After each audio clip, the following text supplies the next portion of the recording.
आज हम पढ़ेंगे first fundamental theorem of integral calculus. Okay, जो कि कहता है if a function f small f is continuous and bounded on the closed interval ab,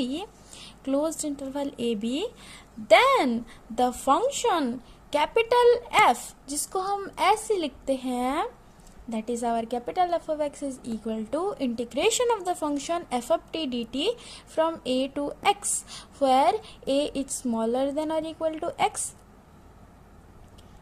is smaller than or equal to b. This function is continuous on the closed interval ab, and if our small f is continuous at c, at a point c belongs to the closed interval ab, if our small f is continuous at point c belongs to the closed interval ab, then our function capital F is derivable at that point c, and also we can write that capital F dash c is equal to small f of c. Okay, so this is our first fundamental theorem of integral calculus, जिसको पढ़ने में मेरे 1.5 minute निकल गए. Okay, हम क्या consider करेंगे? हम एक स्मॉल f नामक फंक्शन कंसिडर करेंगे जो कि कंटिन्यूस होगा और बाउंडेड होगा इस क्लोज्ड इंटरवल के अंदर, और हम कैपिटल f नामक ऐसा एक फंक्शन भी कंसिडर करेंगे. देन हम ये प्रूफ करेंगे कि हमारा जो फंक्शन कैपिटल f है, ठीक है, it is continuous on the closed interval A B.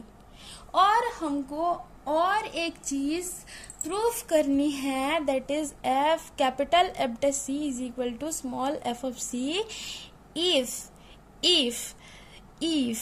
small f is continuous at the point c belongs to the closed interval ab. ठीक है, तो पहले पार्ट में हम ये प्रूव करेंगे कि हमारा जो कैपिटल एफ ऑफ एक्स है ये it is continuous on this closed interval A B. और सेकेंड पार्ट में हम ये प्रूव करेंगे कि अगर हमें दिया हुआ है कि हमारा जो स्मॉल एफ नामक फंक्शन है it is continuous at a point c belongs to the closed interval A b, then we will prove that capital F is derivable at that point c, and also we can write that capital F dash C is equal to small F of c. Okay, so our function f हमें given में क्या क्या है उससे पहले लिख देते हैं. ठीक है, so our function f is small f is on the closed interval a b, and also we have given our function capital F of x, which is equal to integration of the function f of t dt from a to x. Okay, अभी देखने वाली बात ये है यहाँ कि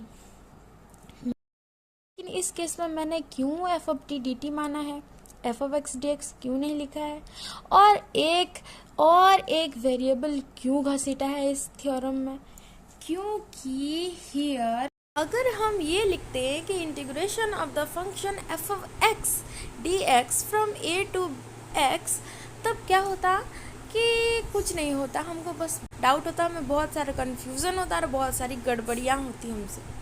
और वैसे भी हमने 12th में ये पढ़ रखा है कि हम कोई एक वेरिएबल को और एक वेरिएबल में सब्स्टिट्यूट कर सकते हैं, है ना.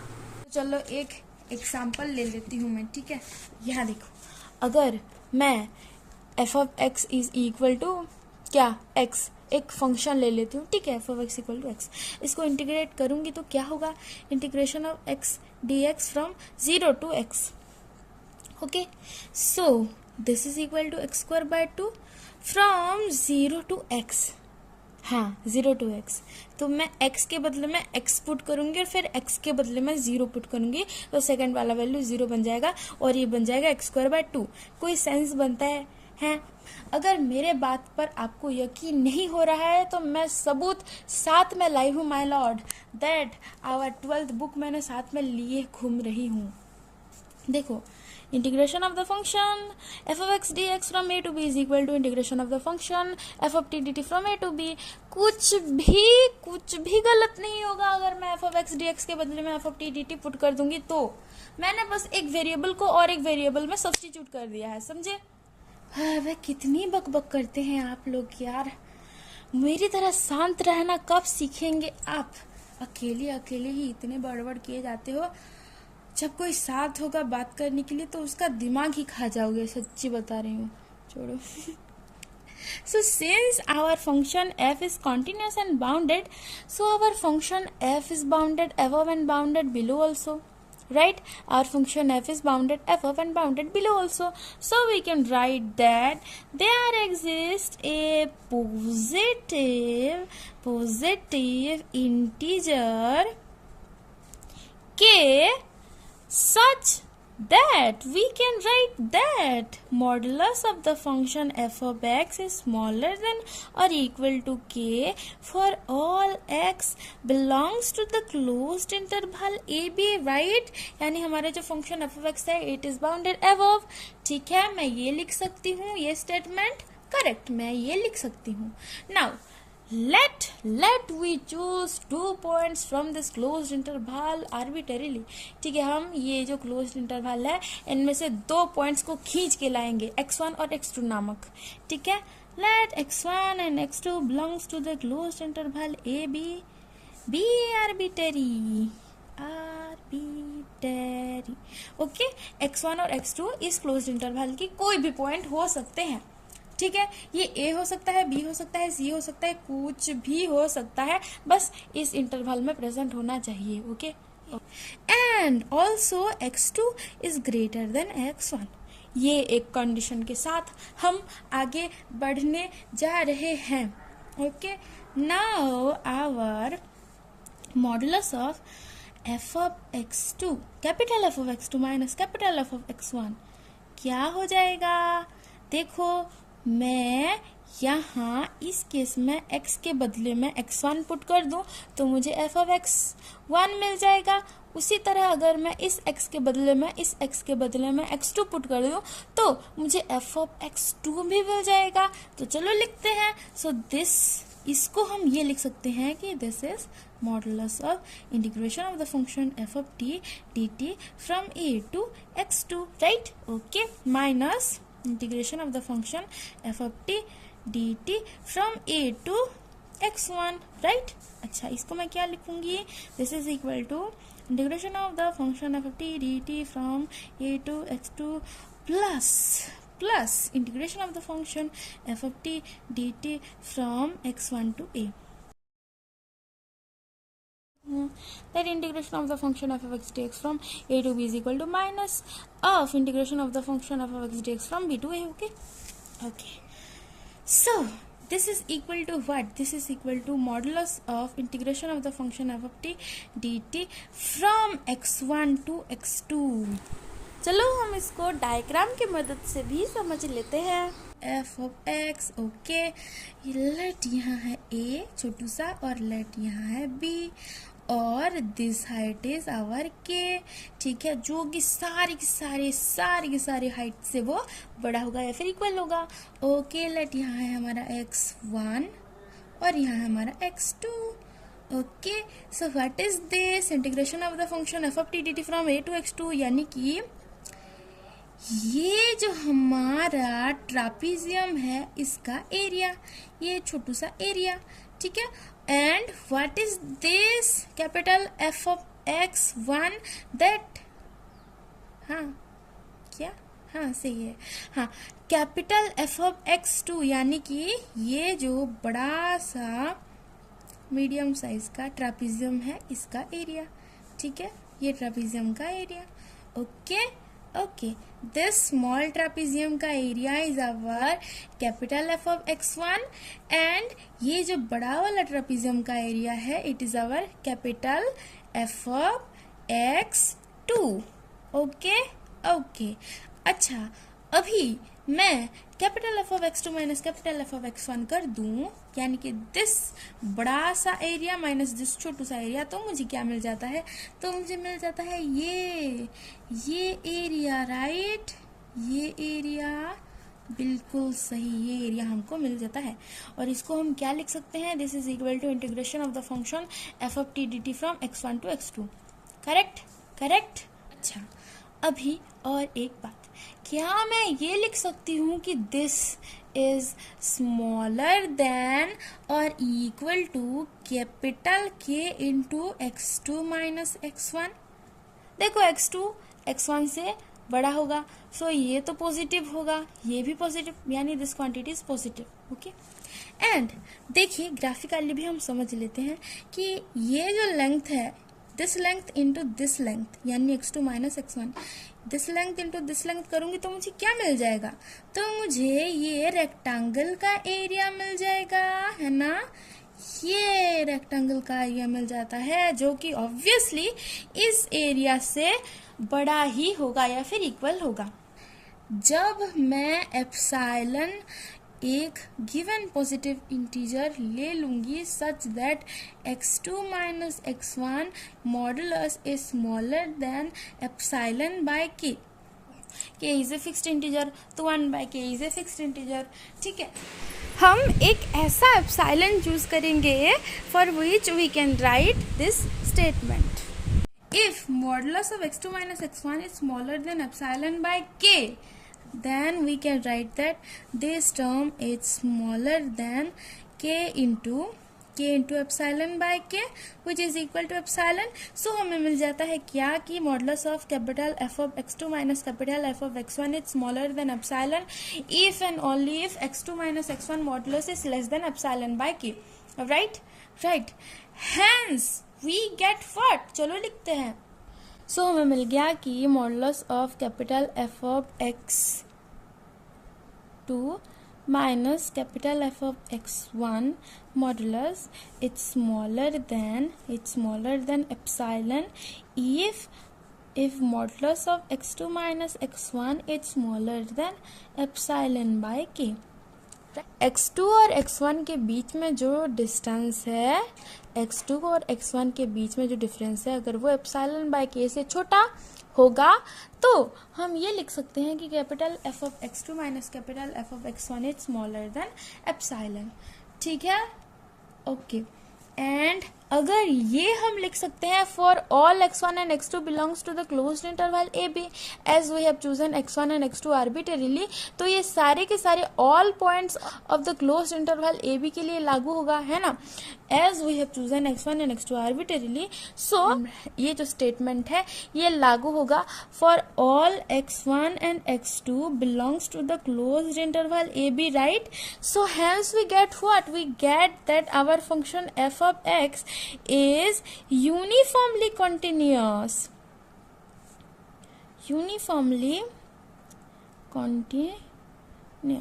हम कोई भी फंक्शन f of x को तभी यूनिफॉर्मली कंटिन्यूअस कह सकते हैं किसी इंटरवल के अंदर अगर हम उसी इंटरवल के कोई भी दो आर्बिट्ररी पॉइंट्स के लिए ये कह सके कि modulus of f of x2 minus f of x1 is less than epsilon if x2 minus x1 modulus is less than delta.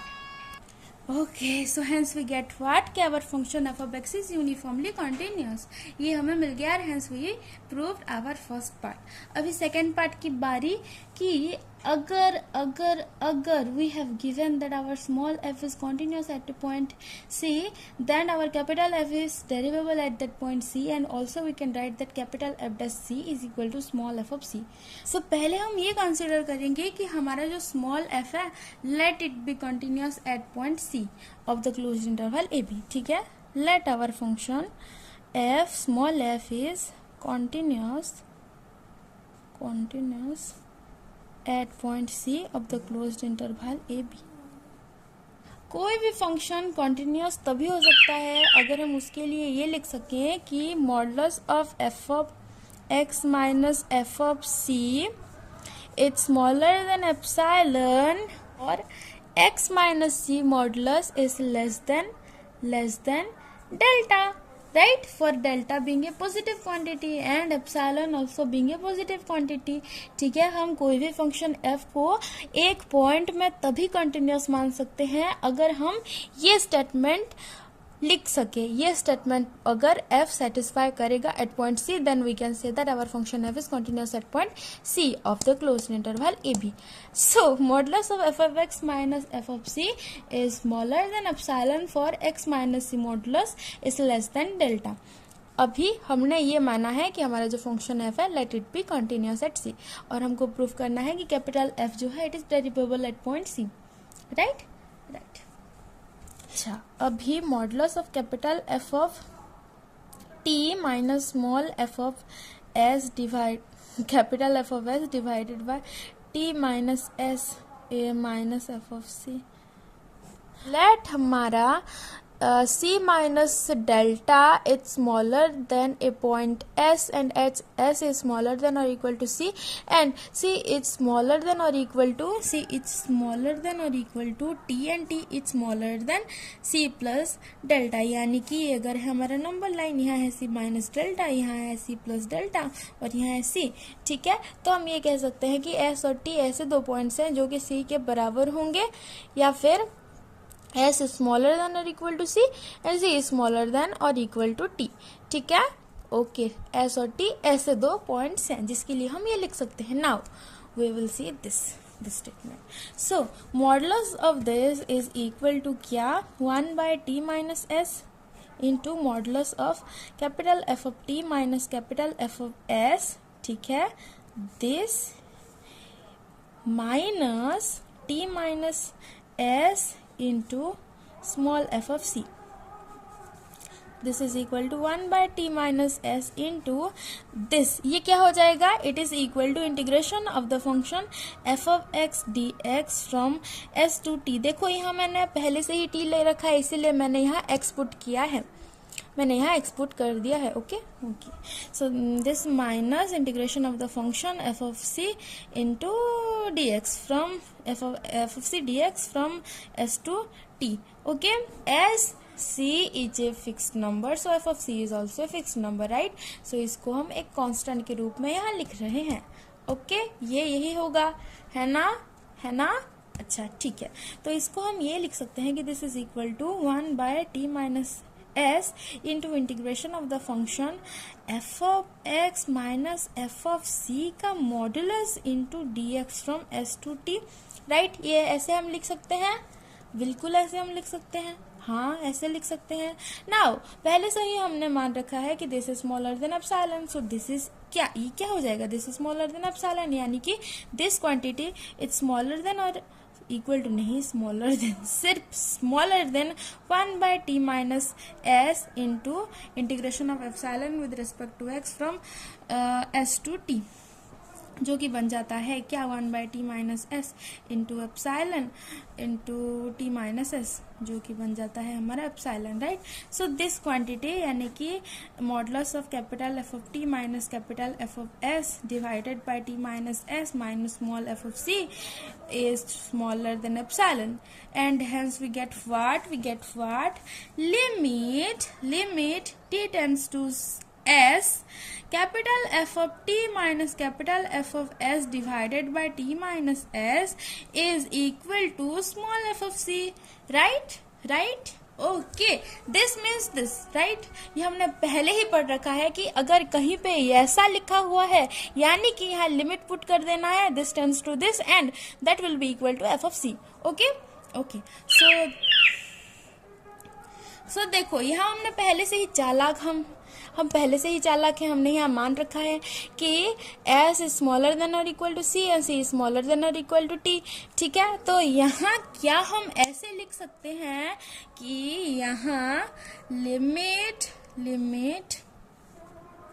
t tends to c capital f of t minus capital f of c divided by t minus c is equal to small f of c, right. क्या हम ऐसे लिख सकते हैं, हाँ हम ऐसे लिख सकते हैं, right. Okay, and hence we got what, and hence we got that our function f is derivable at the point c, limit t tends to c capital F of t minus capital F of c divided by t minus c is equal to small f of c. This exists, so this is a fixed number, so this यानी कि limit t tends to c capital F of t minus capital F of c divided by t minus c exist, यानी कि हमारा जो फंक्शन capital f है it is derivable at the point C, and hence from this we can write that f dash C is equal to small f of C, right? F dash C is equal to small f of C. This is what limit t tends to C, capital f of t minus capital f of C divided by t minus C क्या है? ये capital f dash C ही तो है ना? तो hence we are done.